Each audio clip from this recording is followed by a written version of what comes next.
Meus irmãos, nessa noite nós temos aqui, né, além do reverendo Timóteo, que eu já fiz menção, que está conosco, o reverendo Misael, que é o nosso preletor. Na verdade, não vai ser bem uma preleção, né? A nossa ideia é, de fato, nós termos um momento aí de bate-papo com o reverendo Misael, nós três, né, reverendo Timóteo, eu e o reverendo Misael, e também tentar, na medida do possível, responder os seus questionamentos, as perguntas que porventura você tenha e envie para nós aí por meio do chat, tá?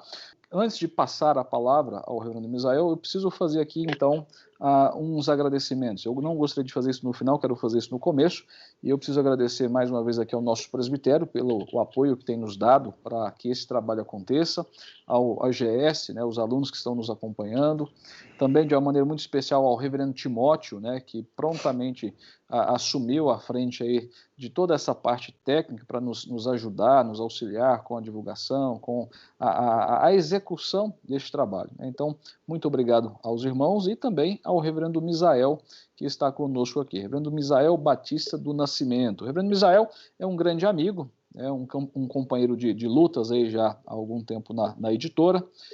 Reverendo Misael é um pastor que eu admiro muito, né? Ele atualmente está na Igreja Presbiteriana de São José do Rio Preto. Ele é um pastor com uma excelente formação, né? O reverendo Misael tem mestrado em Educação, Arte e História da Cultura pela Universidade Mackenzie, é doutor em Ministério pelo Centro Presbiteriano Andrew Jumper, também é especialista aí em Teologia Prática pela Faculdade Teológica Batista de Brasília, né? Graduado pela mesma Faculdade de Teologia também, com concentração no Ministério Pastoral, e é alguém que tem desenvolvido um trabalho de excelência por onde passa e naquilo que realmente assume, né? Atualmente, o reverendo Misael é membro do CCEP, né? E também, né, que é o Conselho de Educação Cristã, da Cultura Cristã, e também do Conselho Editorial da nossa editora. Então, é alguém que está envolvido com a produção de muita coisa, muito material para servir a igreja, né? E também autor de alguns livros, né, como Os Primeiros Passos do Discípulo, também da Evangelização e Discipulado, ambos da cultura cristã, e tem um terceiro que ele publicou, que é o tema da nossa palestra, do nosso encontro nessa noite, que é a Igreja Real na Cultura Digital, né? Então, sem mais demora, eu quero passar a palavra ao reverendo Timóteo, também para fazer uma saudação inicial, e em seguida a palavra está com o reverendo Misael, que irá, então, fazer uma apresentação inicial aí do tema que nós estamos analisando nessa noite.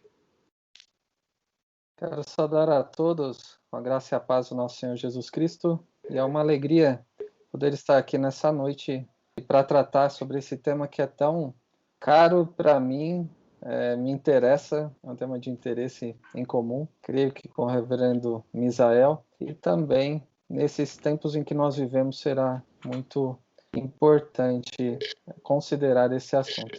Eu agradeço ao convite do reverendo Eduardo, e é uma alegria estar com o reverendo Misael.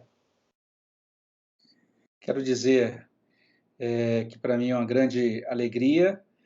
Quero agradecer aí pelo convite, agradecer ao reverendo Eduardo, agradecer também ao presbitério, né, que Deus abençoe ricamente a Secretaria Presbiterial de Educação Cristã, todo o presbitério de São Bernardo do Campo, e me congratulo aí com todos os colegas. A minha oração é que esse momento aqui realmente seja um momento aí proveitoso, né, que possamos ser edificados nesse instante aqui juntos, né, nesse período aqui juntos, né. Eu fui chamado aqui para falar sobre cultura digital, e o reverendo Eduardo falou aí de um livro que foi lançado agora no ano passado sobre esse assunto. Foi, na verdade, algo bem... a gente percebe assim, a providência de Deus de forma muito interessante nesse livro, porque no ano passado, no mês de fevereiro, eu tive a oportunidade de me reunir com a minha igreja em acampamento, né, aquele chamado acampamento ali do feriadão de carnaval, e naquela ocasião eu pude conversar com a igreja sobre cultura digital. E foram 6 encontros que a gente teve, 6 estudos ali, e depois eu escrevi esse material, encaminhei para a editora, e graças a Deus hoje ele está aí já como livro da nossa editora Cultura Cristã, Mas em março aconteceu a pandemia e muito daquilo que eu tinha pontuado ou sinalizado ali no livro acabou sendo estabelecido até como um exercício aí forçado para a minha própria igreja local, né? Tive que agora aplicar no dia a dia da igreja uma série daquelas ponderações que até aquele momento eram ponderações assim muito mais para chamar para reflexão e para a gente ponderar sobre, quem sabe, as transições ou mudanças que teriam que ser implementadas no médio e longo prazo na vida da igreja, e que, de repente, muito disso foi encaminhado assim bem abruptamente por conta da pandemia. Eu creio que, a partir desse ponto, muitas igrejas foram confrontadas aí com essa necessidade, né? Muitas igrejas foram confrontadas com essa demanda agora de prover conteúdo para os seus membros dessas igrejas, e acabaram tendo que fazer uso, então, desses chamados recursos digitais para a vida da igreja. Muito do que tem sido debatido sobre essa questão hoje tem a ver exatamente com o estranhamento que causa, né, a igreja passar de um modelo que era totalmente baseado em atividades que a gente chama de presenciais, né, as atividades não mediadas, em que a gente estava fisicamente um com o outro, e agora a gente está tendo que lidar com uma realidade bastante distinta, que é essa realidade agora do acesso por meio dos instrumentos digitais. Então, quando a gente pensa em cultura digital, né, basicamente o que a gente tem em mente, o que a gente propõe, aí, especialmente nesse material que eu forneço, aí, que eu escrevi, é isso que a gente chama de totalidade das interações e realizações humanas. Tudo isso que a gente realiza e todas as interações que a gente empreende interconectados por essa estrutura de rede, as chamadas tecnologias de rede. Então, tudo isso que é propiciado por essas tecnologias está aí dentro disso que eu denomino de cultura digital. É algo que existe hoje porque Deus nos deu capacidade para empreender estas iniciativas. Então, Deus concedeu os seus mandatos aí criacionais. Dentre esses mandatos criacionais, o chamado mandato cultural, que é exatamente essa capacitação para que o homem produza tecnologia. Então, por conta disso, por conta desta bênção concedida a Deus e dessa responsabilidade dada por Deus ao homem, o homem agora estabeleceu essa estrutura onde floresce a chamada cultura digital. E o nosso desafio é tentar compreender melhor isso e ver como é que, como cristãos, a gente pode transitar e produzir bom fruto para a glória de Deus dentro dessa cultura, desse novo momento. Obrigado, reverendo. Nós vamos pensar um pouquinho, então, dessa temática, e eu quero explorar algumas coisas que o senhor traz e trata, né, aborda no livro, né? Nele você menciona, né, que a cultura digital ela acaba prometendo algumas coisas para nós. Na verdade, são listadas 6 coisas, né? E ligadas a desejos que são próprios do ser humano e desejos que são antigos, né? Eu queria que o senhor falasse um pouquinho mais sobre essas promessas e esses desejos, né? Essas promessas que a cultura digital nos apresenta e esses desejos que são inerentes ao próprio homem. É possível nos apresentar alguma coisa sobre isso? Sim, quando a gente pensa na cultura digital, e a gente até se pergunta como é que ela chegou nesse ponto, né, que hoje é toda abrangente, a gente está imerso dentro dela, né? Como é que ela ganhou tanto terreno assim? O grande fato é que ela, de fato, se propõe a atender algumas coisas, algumas necessidades, algumas demandas, alguns desejos que são realmente bem antigos. Eu menciono 6 desejos ou necessidades humanas aí. Uma delas é esse desejo de empreender, de realizar, ou seja, Deus configurou o homem ali na criação mesmo para empreender e realizar. Isso não tem a ver apenas com um instinto de sobrevivência, ou seja, o homem não empreende apenas porque ele quer ganhar o pão de cada dia, garantir aí o seu sustento, mas ele sente prazer realmente em realizar e verificar, eu fiz isso, eu construí isso é fruto do meu trabalho, da minha realização. Esse é o primeiro desejo, de certa maneira, que, de certa forma, a cultura digital ela se propõe a atender isso, né? Ela se propõe a ser esse espaço de realização. Um segundo desejo é o de suprimir distância e limitações. Então, desde Babel, a gente tem essa ideia do homem agora, depois da queda, que ele deseja essa autorrealização, uma autorrealização distante de Deus, mas é interessante aquela proposta de Babel, né? Uma autorrealização, toda a humanidade interconectada, né? Realizando uma coisa juntos com uma só linguagem. E quando a gente pensa na cultura digital, é exatamente isso que está acontecendo. Então, a gente tem hoje uma série de interações que acontecem utilizando os chamados protocolos de internet, os protocolos de rede, não é? E a partir dessa experiência, agora o homem está criando algo que, na concepção dele, está preenchendo todas as coisas, e está agora dando ao homem essa oportunidade de suprimir essas limitações que são inerentes aí à experiência meramente física.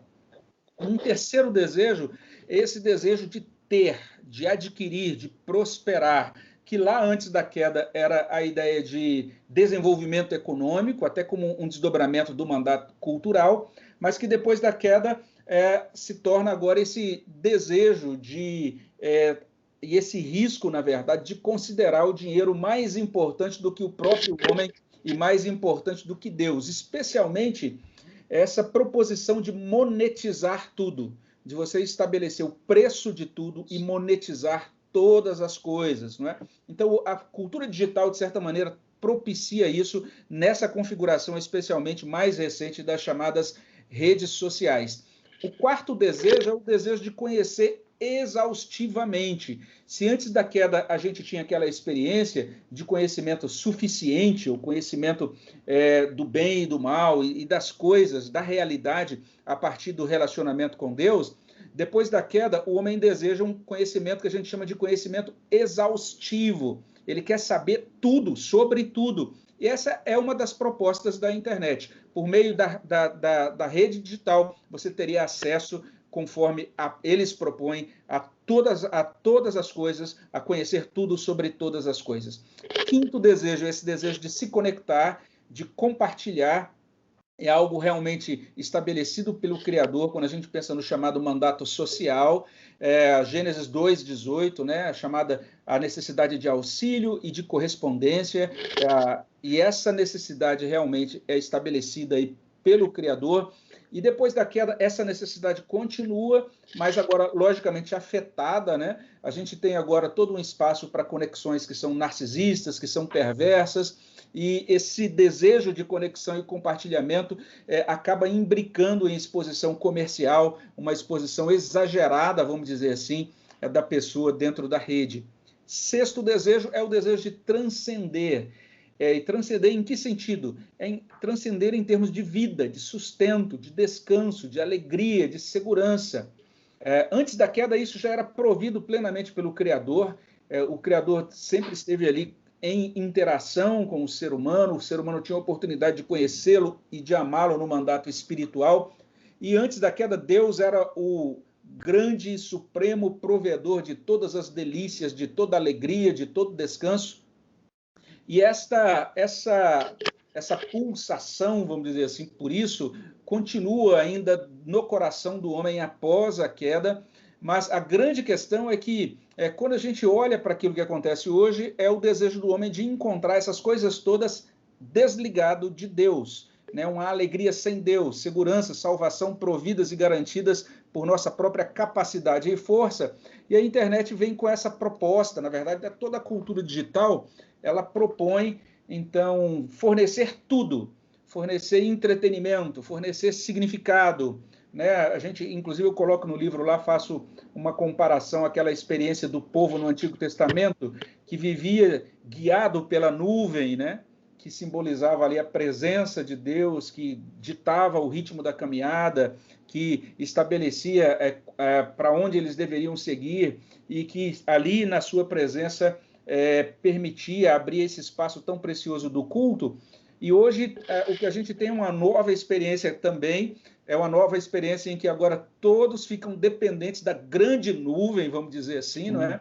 Mas, na verdade, uma nuvem que tem essas características aí de ser algo maior do que nós, de prover para nós uma segurança. Puxa, agora eu tenho aqui o meu filho aí que eu posso monitorar, por exemplo, onde ele está aí pelo GPS, ou então toda essa perspectiva de uma quantidade praticamente infinda aí de entretenimento e de provisões para a saúde e de provisões de todas as áreas, né? Essa perspectiva toda de algo mais poderoso do que nós, que esteja provendo aí vida, sustento, entretenimento e segurança. Então, essas necessidades todas aí são muito antigas e, de certa forma, a cultura digital está dizendo que ela consegue atender a essas demandas.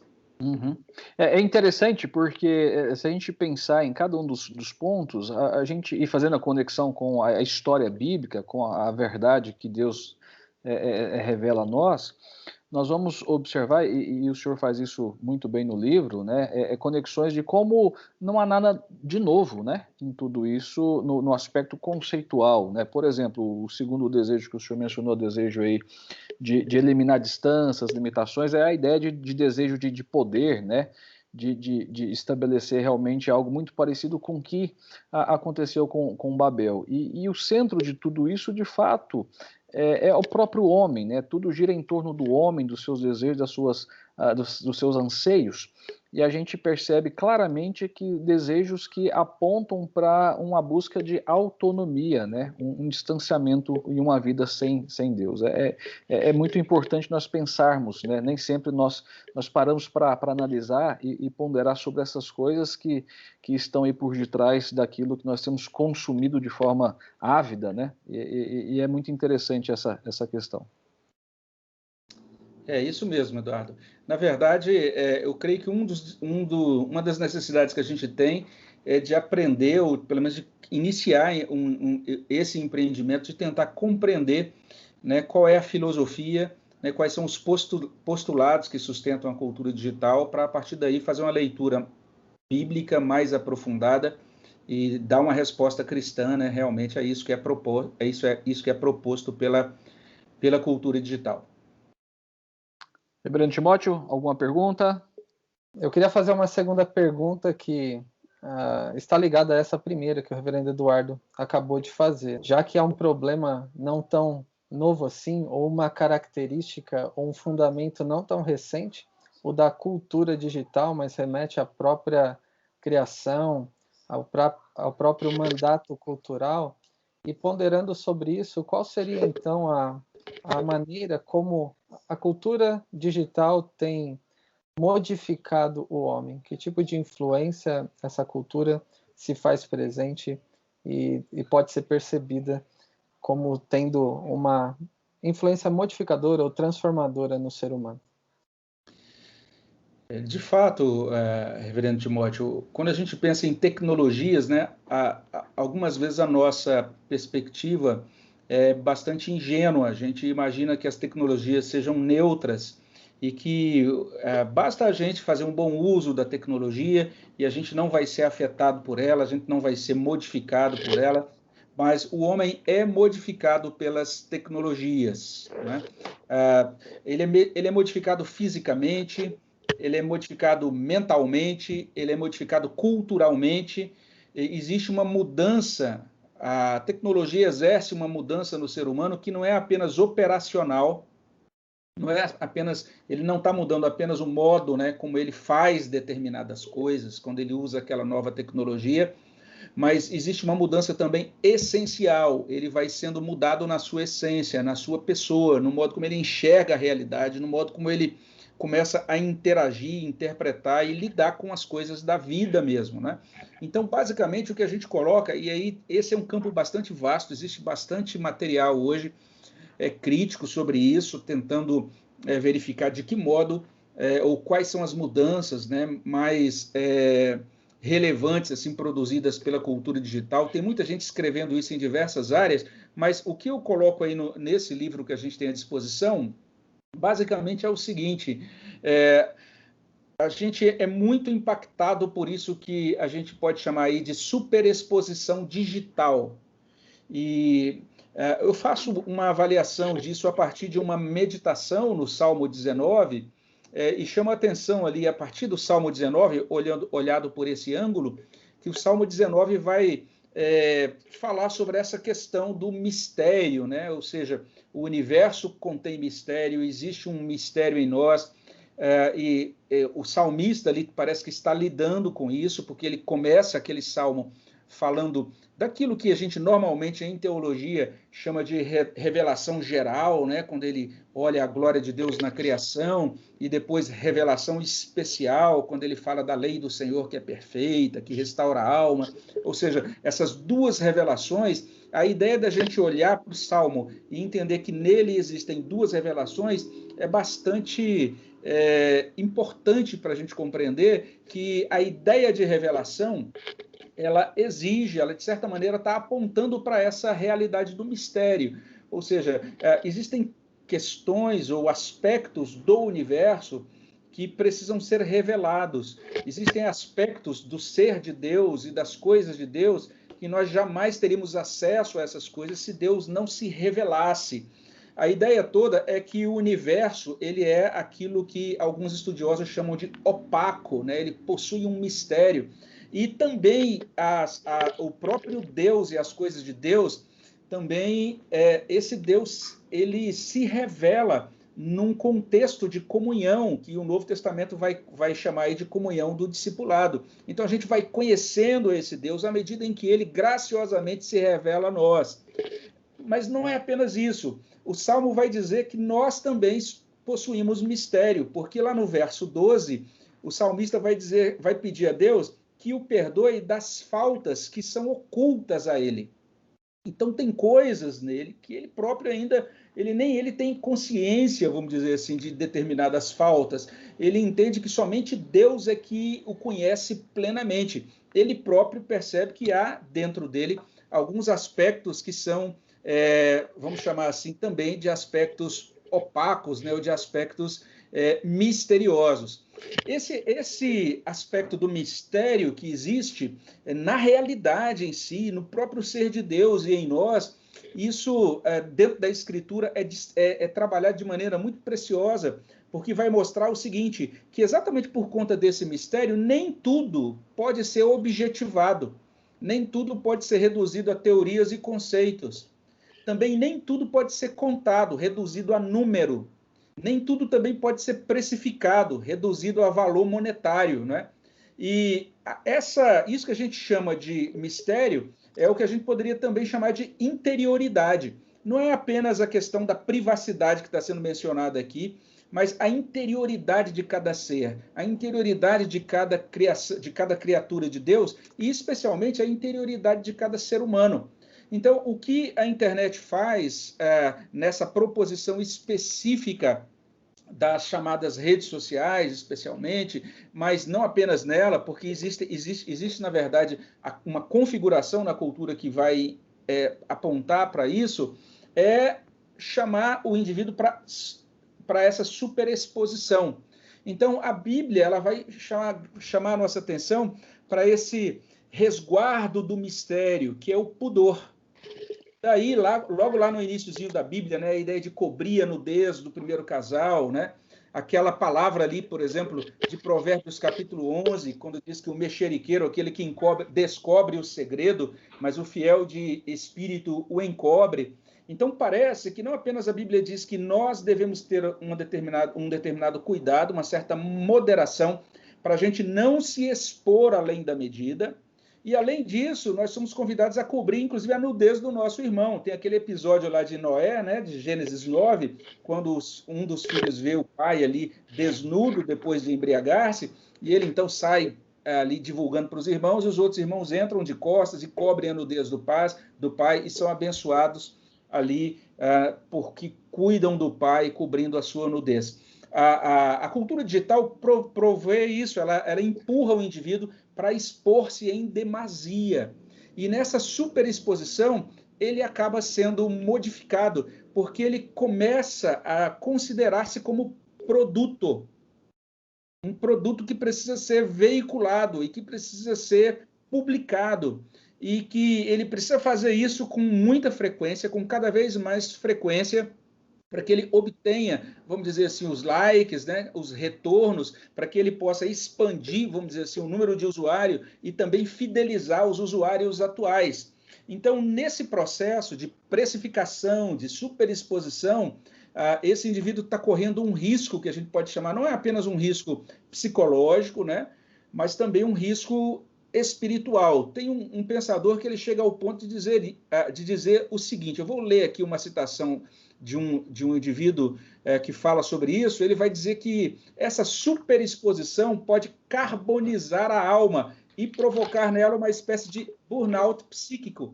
Ou seja, somente a máquina é transparente, né? Quando a gente pensa no ser humano, na sua complexidade, a espontaneidade humana, a liberdade humana, ou seja, essa capacidade de fazer acontecer e essa liberdade que perfazem como tal a vida, essas coisas não admitem transparência. A gente precisa se resguardar em vários aspectos. E nesse ponto da superexposição, esse é um ponto que eu destaco no livro, como eu disse, tem vários outros, mas esse ponto da superexposição produz uma mudança significativa no modo como a pessoa se enxerga e no modo como ela passa a interagir com as outras pessoas e com a vida.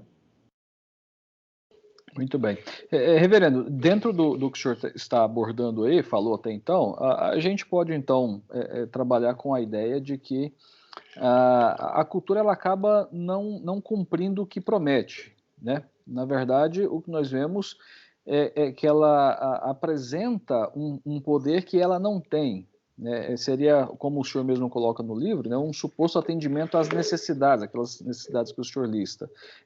Podemos caminhar dessa forma, nessa linha? Sim, do ponto de vista da tecnologia, favorecer várias coisas de fato favorece. Por exemplo, ela está permitindo agora a gente ter esse encontro aqui, apesar de estarmos distantes uns dos outros, permite que as pessoas se falem por instrumentos ou outros aplicativos de comunicação.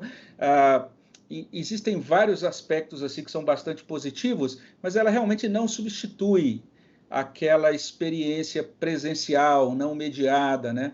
Aquilo que realmente só pode ser experimentado na vivência que a gente chamaria aí de vivência física ou na experiência física. É o próprio Deus, né? Quando a gente olha lá para o Antigo Testamento e vê esse Deus acompanhando o povo numa nuvem, né? E ali abençoando Israel naquele contexto, mas quando a gente chega no Novo Testamento, esse Deus, ele vem até nós, né? Ele se encarna, ele pode ser tocado, ele pode ser visto, ele toca outras pessoas, ele se senta na mesa junto de outras pessoas, não é? Então, o ambiente de rede, ele tem a sua utilidade para algumas interações rápidas, superficiais, mas ele não substitui esse encontro pessoal, demorado, profundo, as interações que a gente tem no dia a dia, essas interações físicas e não mediadas. Isso fica muito visível, muito nítido, né, no nosso contexto, já há mais de um ano, assim, focado muito no digital, como a gente já está saturado e cansado, né? Tanto os mais velhos quanto os mais novos, né, desejosos de cumprimentos com toques, com abraço, a presença física mesmo, né? Sim, isso é insubstituível, faz muita falta.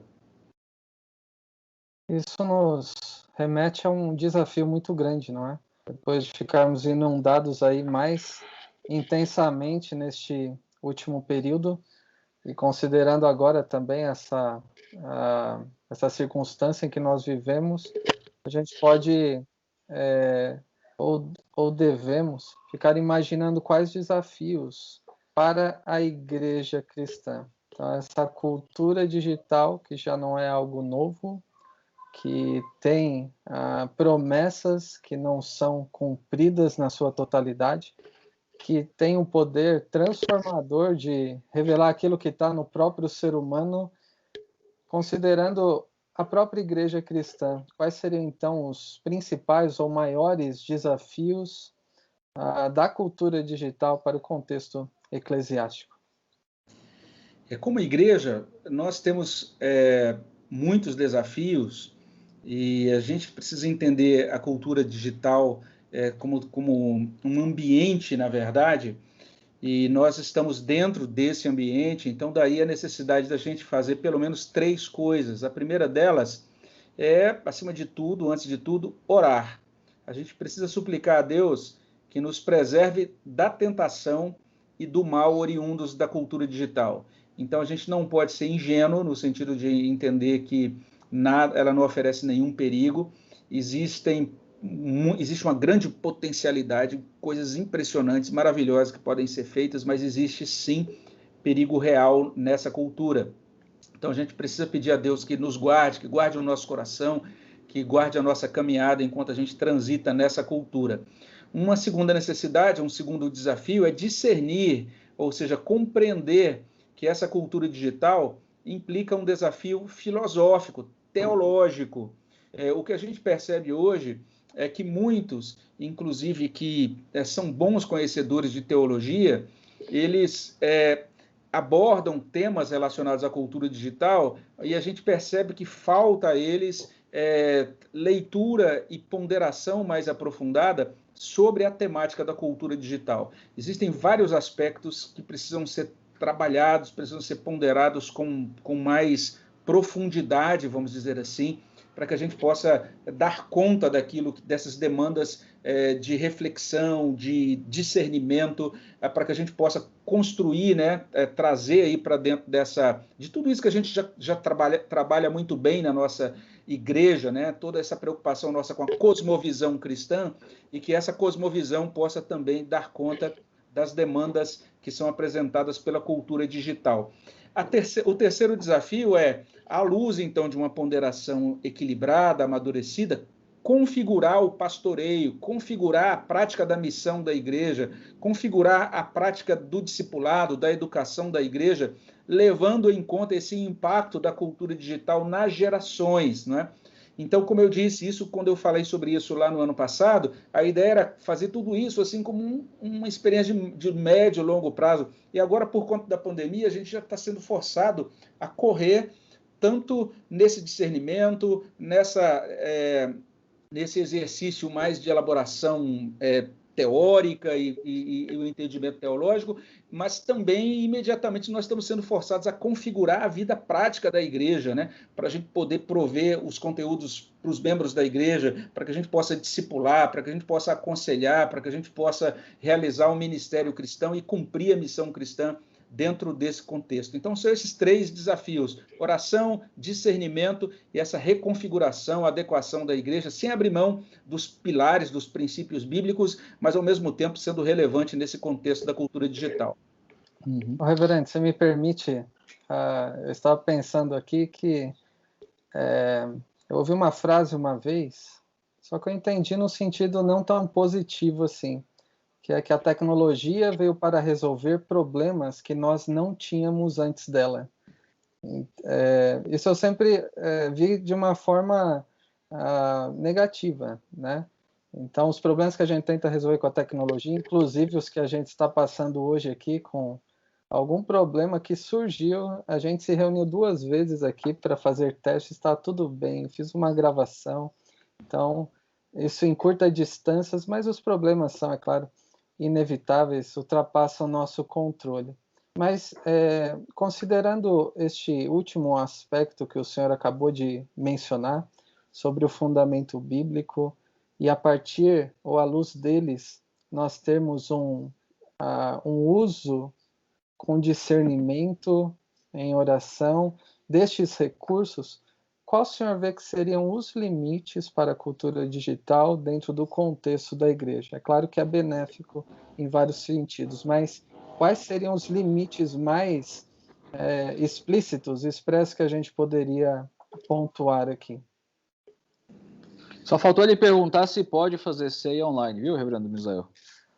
Do próprio culto, né? Do próprio culto online. Mas é um ponto interessante da gente pensar, né? Porque é indiscutível, a tecnologia está aí, ela deve ser usada, mas dentro do que o senhor colocou, nessa ponderação, nessas configurações que nós precisamos fazer, temos que pensar de fato nessas questões relacionadas aos limites, né? Sim. Eu creio que exatamente esse segundo ponto, que é o ponto do discernimento, de estabelecer uma ponderação sobre os temas da cultura digital e os desdobramentos disso para a vida da igreja, e essa é a grande necessidade atual, porque existem respostas diferentes que estão sendo dadas acerca desses limites, certo? Então, de vez em quando, o que eu percebo é exatamente isso. Alguém chega e diz, olha, o limite é esse, e aí estabelece um marco mais ou menos aqui. E outra pessoa chega, não, não é aqui, é aqui. E o que a gente nota é que, muitas vezes, nessa discussão, não está se levando em conta, a gente percebe que as pessoas não estão entendendo exatamente o que é a cultura digital. Por exemplo, se a gente pensa hoje nessa questão do chamado do culto, né? Existe culto online? Não existe culto? Isso é difícil você discutir isso. Existe um trabalho que é exegético, que é importantíssimo para a gente responder essa questão, mas a gente vai precisar também compreender, dentro da cultura online, o que é realidade, o que é presença e o que é lugar. Então, realidade, os conceitos de realidade, presença e lugar são alterados pela cultura digital. Hoje mesmo foi promulgada uma lei que estabelece aí sanções mais pesadas, né? Por exemplo, para quem fizer mau uso de dados digitais. Quem entra, por exemplo, no site de uma pessoa e rouba dados ou alguma coisa assim. Então, os chamados crimes, que a gente chama de crimes digitais, ficam cada vez melhor e mais bem configurados, aí, vamos dizer assim. A gente está começando a entender um pouquinho melhor essa cultura digital e as pessoas estão entendendo isso, que quem comparece a uma reunião e está lá registrada em ata, que foi uma reunião online, essa ata tem todo um valor jurídico, ele compareceu àquela reunião mesmo. Né? Existe uma ideia de presença que é diferenciada. Aquela ata pode ser registrada, inclusive, em cartório, com reconhecimento.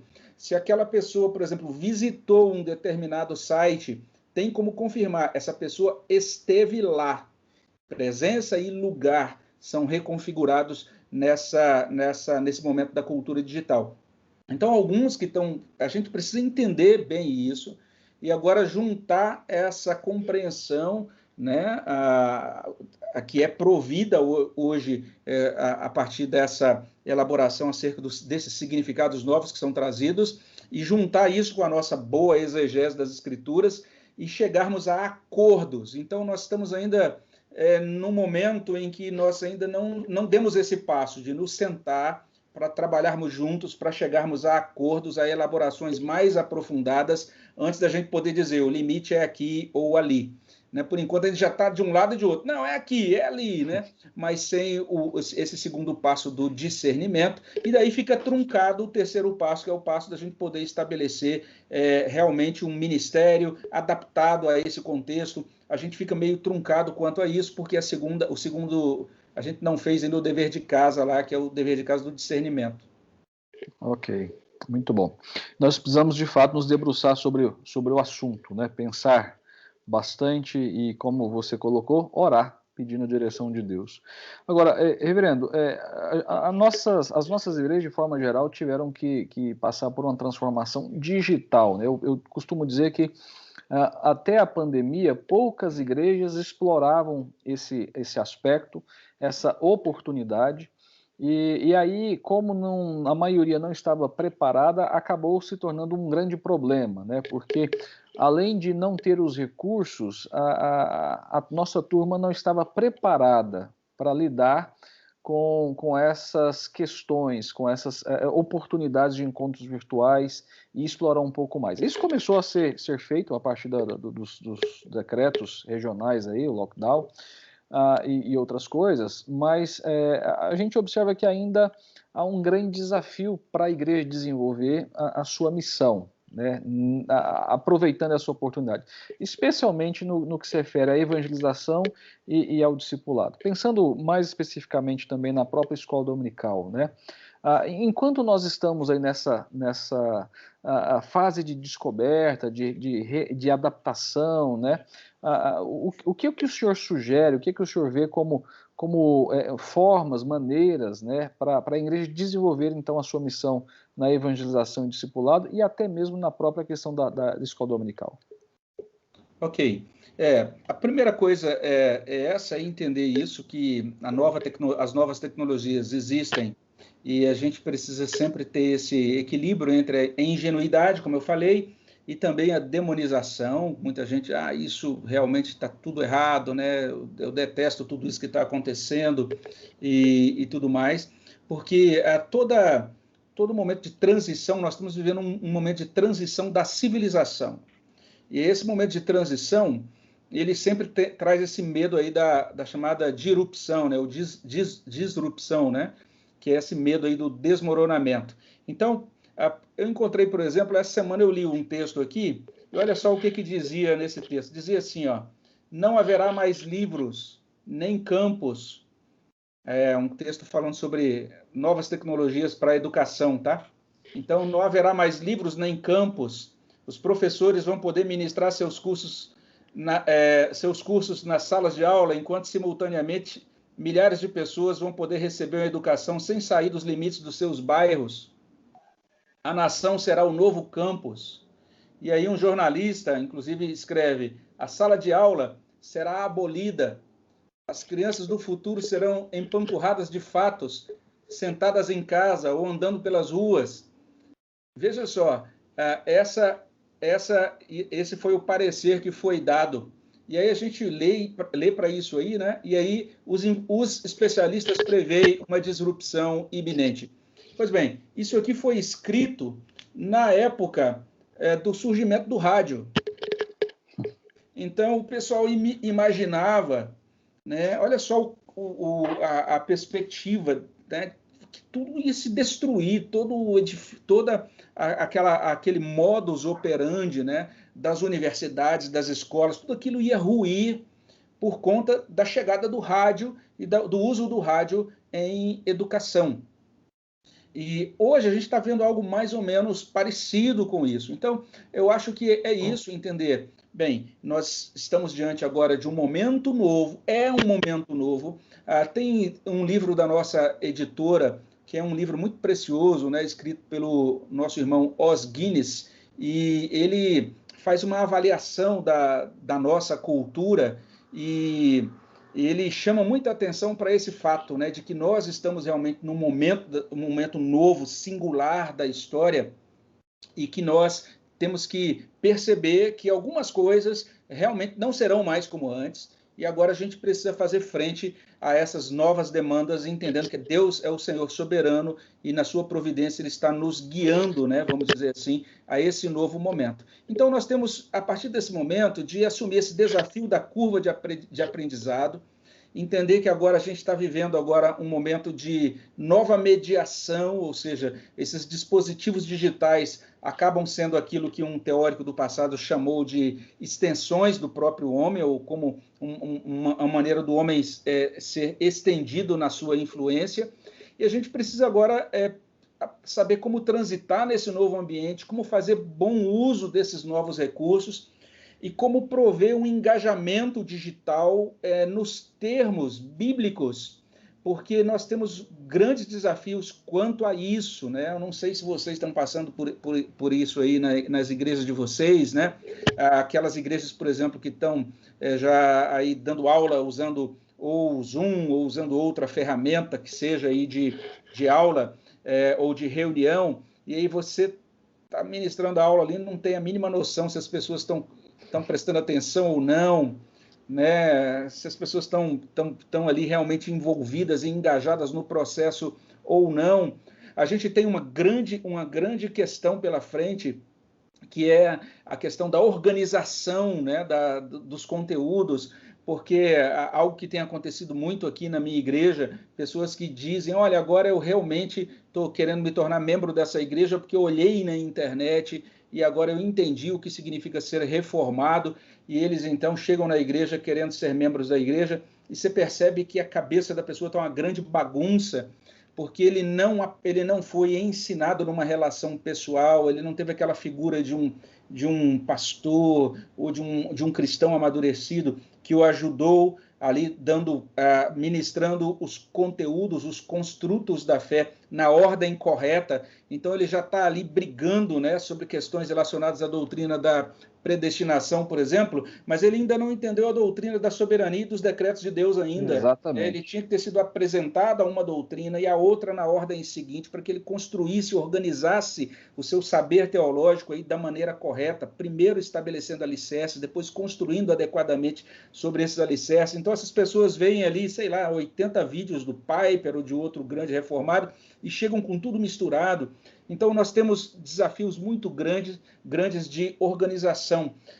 E como é que a gente vai lidar com essa figura nova, né? Porque provavelmente muitas igrejas vão perceber que depois da pandemia elas vão continuar agora mantendo aquilo que fazem por meio digital, elas vão retornar ao presencial, mas escolas dominicais, por exemplo, provavelmente vão ter que funcionar agora num modelo híbrido, em que a aula está sendo dada para um grupo presente ali, mas ao mesmo tempo tem outras pessoas que continuam acompanhando e que vão, de repente, inclusive, fazer uso daquele conteúdo no dia seguinte, ou na semana seguinte, ou tempos depois. E a tendência é que as igrejas vão ser encaminhadas cada vez mais para estabelecer-se aí, não apenas como esse local de adoração presencial, mas como provedoras de conteúdo bíblico, né? Cada igreja tendo seu canal com seus conteúdos, com seus estudos, com seus sermões, que vão poder ser acessados ali em diferentes tempos e por diferentes pessoas.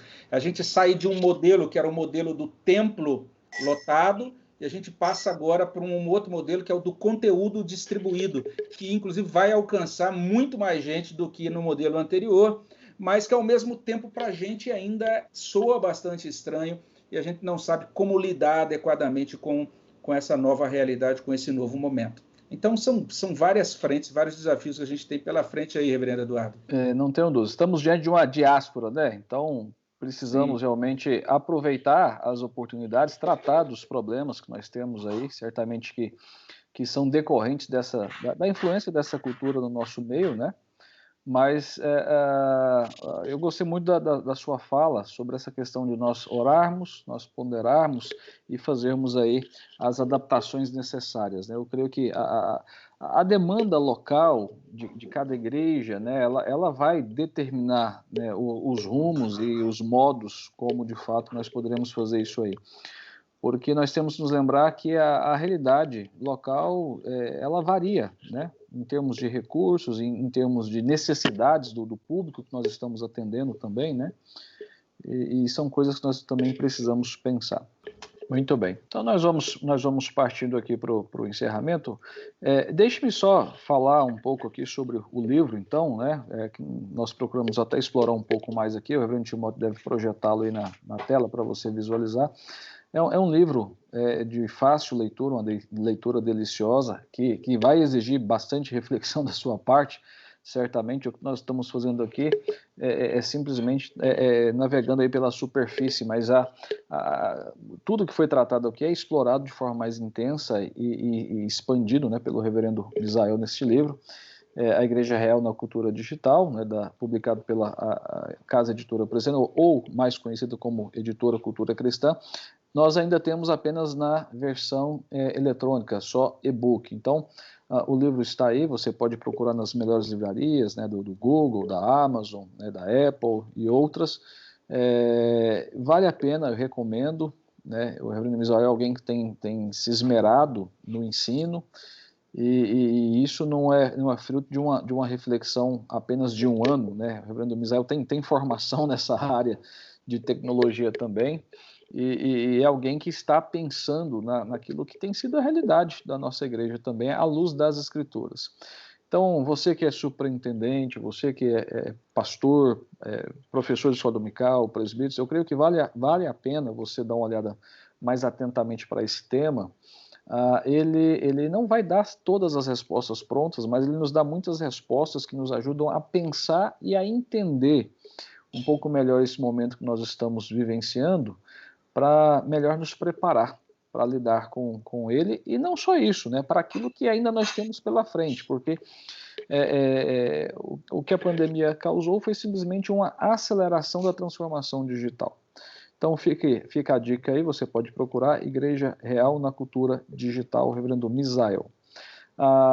Meus irmãos, eu mais uma vez registro aqui minha gratidão ao Reverendo Timóteo, que nos apoiou e certamente terá ainda trabalho pela frente, né, para disponibilizar o vídeo limpo aí para os irmãos, e de forma especial também ao Reverendo Misael, que prontamente nos atendeu aí para estar conosco aqui nessa noite.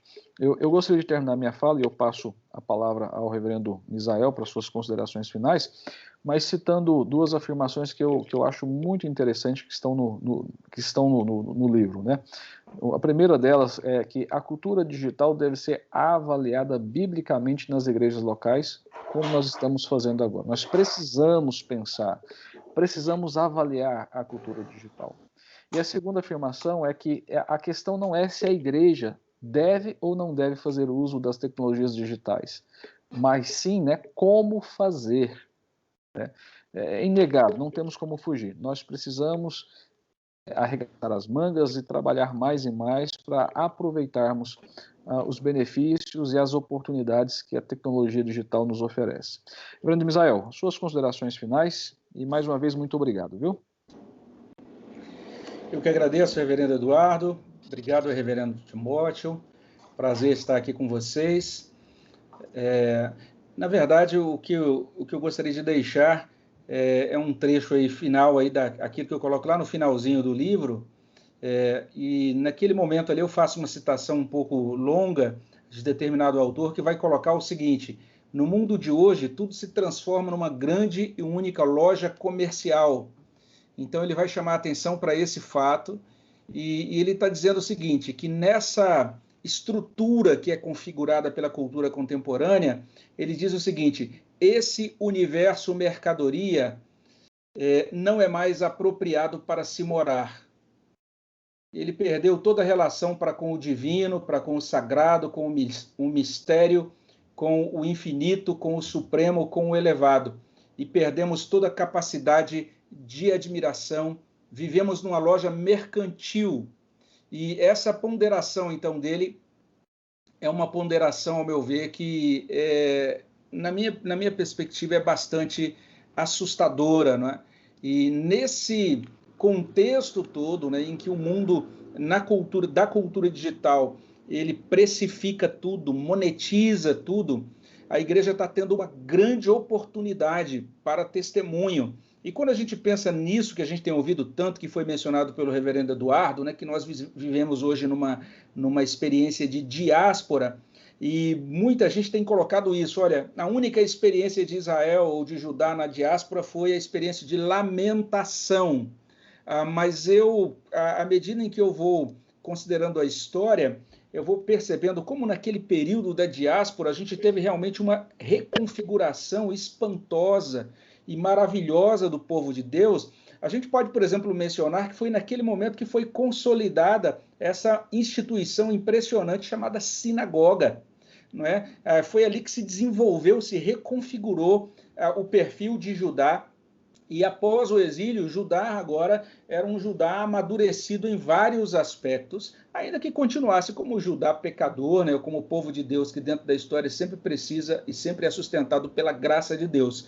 Então, nesse contexto, Deus está nos dando oportunidade para uma reconfiguração, né, até usando já uma palavra aí da informática, né, para que a gente possa aí utilizar e ver e perceber as oportunidades preciosas que ele está nos dando, ao mesmo tempo que a gente tem limitações, mas são muitos os testemunhos de pastores que têm aí colocado para mim, por exemplo, olha, eu estou tendo hoje, por exemplo, na minha reunião de oração durante a semana, que hoje está sendo online, mais gente do que eu tinha na reunião presencial antes, não é?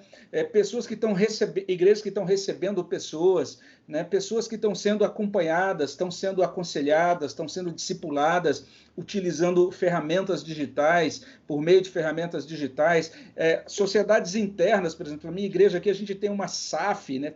Senhoras assim já amadurecidas, e todas ali participando pelo Zoom, toda semana se reunindo para orar e se movimentando e se articulando, necessidades sendo atendidas, igrejas se mobilizando para orar pelas pessoas doentes, para ajudar pessoas que estão sem emprego, numa demonstração singular, sem igual, por exemplo, assim, de diaconia.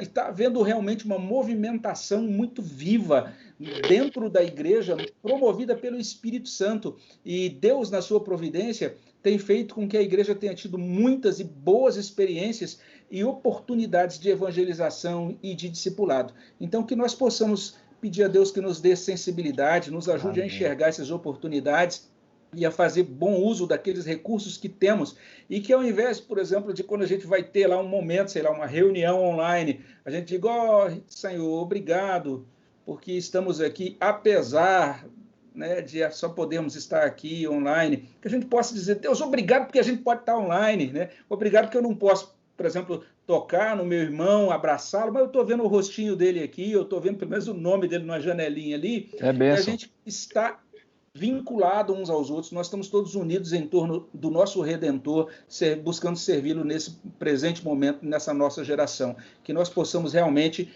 servir ao Senhor no nosso momento histórico e nessa geração em que nós estamos inseridos. É bênção. Muito obrigado, reverendo. Reverendo Timóteo, alguma palavra final?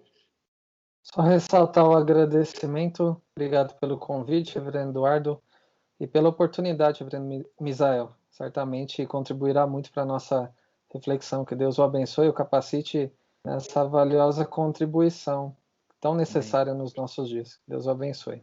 Muito bem. Nós vamos encerrar falando com o nosso Deus, então pedindo que Ele nos abençoe. Convido você a orar conosco neste momento. Pai, nós te louvamos porque o Senhor nos dá tantos recursos para desenvolvermos os nossos dons, os nossos talentos, para servirmos no teu reino, para anunciarmos a tua palavra. Amém. Nós temos diante de nós uma situação real que é triste.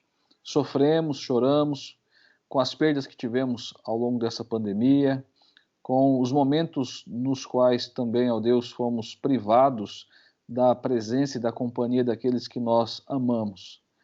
Mas nós também temos muito a agradecer. Obrigado, porque o Senhor deu condições a nós de, apesar de todas as lutas, continuarmos a nossa caminhada como igreja, como povo do Senhor. Amém. Na proclamação do Evangelho, no cumprimento do chamado para o discipulado, no aconselhamento e tantas outras coisas que o Senhor tem permitido a tua igreja fazer. Obrigado. Obrigado porque é a tua graça que tem nos sustentado.